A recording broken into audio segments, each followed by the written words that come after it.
আমরা হুন্ডাওয়ালার পিছিয়ে পড়বো, আমাকে 2 নাম্বার হইব। 1 নম্বর পুরস্কার কিন্তু হুন্ডাওয়ালারা নিব কা, তাদের আবার কিছু বলাও যায় না, বললো কয় বেড়া অবৈধ গাড়ি চালাস আবার বেশি কথা।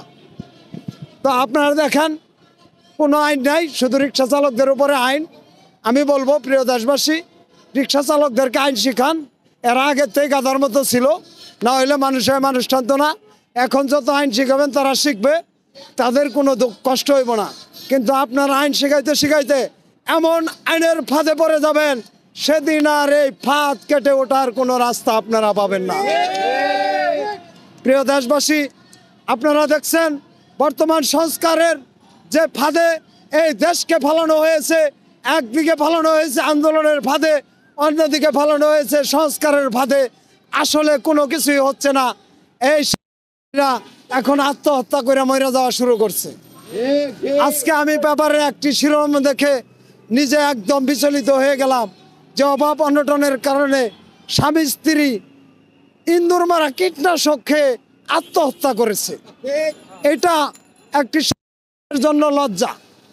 কিন্তু আমরা কি বলবো ভাই, আমরা তো 8 মাস আগে থেকেই বলতেছি যে যদি আমাদের কথা না শুনেন তাহলে দেশে দুর্ভিক্ষের মেলা বসবে, কারণ এই দুর্ভিক্ষ থেকে আপনারা কেটে উঠতে পারবেন না।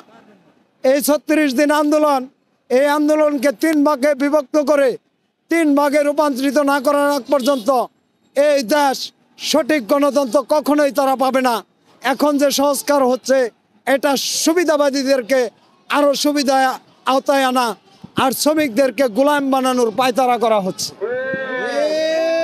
যদি এটা সংস্কার করা হতো তাহলে দেশের প্রত্যেকটি মানুষের প্রতিনিধিকে সংস্কার কাজে অংশগ্রহণ করার সুযোগ করে দিত। আমরা রিক্সা চালাই, আমাদের দুঃখ দুর্দশ আলী রিয়াজরা কি জানে? ওই আলী রিয়াজরা কি রিক্সা চালাইছে? ওই ইফতেখার জামান কি রিক্সা চালাইছে? ওই বদিউল আলম মজুমদার কি রিক্সা চালাইছে? ওই আলী ইমাম মজুমদার কি রিক্সা চালাইছে? তো ওরা রিক্সা চালকদের কি সংস্কার করবে? ওরা রিক্সা চালকদেরকে সংস্কারের নামে ফাঁদে ফেলে তেলের মাথায় তেল ঢালবে, আর ওই দেবপ্রিয় ভট্টাচার্যরে দিয়া ব্যাংকের টাকা ওদের নামে কিভাবে নেওয়া যায় এটার পায়তারা করবে।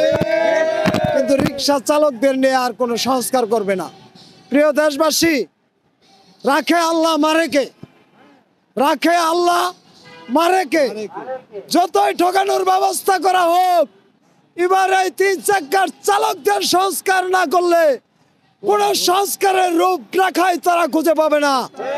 ভবিষ্যতে এই দেশ আরো এই অবস্থায় নিমজ্জিত হয়ে যাবে। হত্যা, গুম, খুন, সন্ত্রাস, রাজধানী, চুরি, ছিনতাই, ধর্ষণ, মাদক সব কিছু বেড়ে যাবে। কোন